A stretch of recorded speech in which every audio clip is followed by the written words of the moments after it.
I have to say, everybody should visit Greenland. This is phenomenal.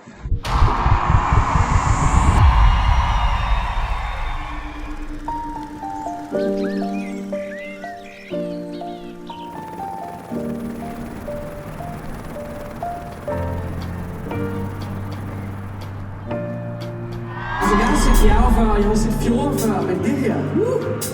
Da vi landede i Sønder Strømfjord, var der nogen, der kørte os ud, lavede frokost til os foran en gletsjer, og i går var vi ude at se 5 hvaler. Nu er vi jo ikke kommet for at fortælle jer, hvor smukt det land i det land. Det ved I jo godt. Vi kommer for at spille lidt musik for jer, jo!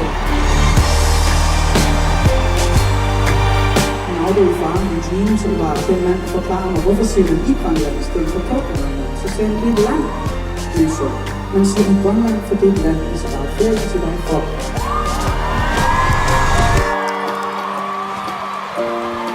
Og kan man se alt, hvad der er at se på 2 ture til Grønland? Nej, så bliver vi nødt til at komme igen endnu en gang.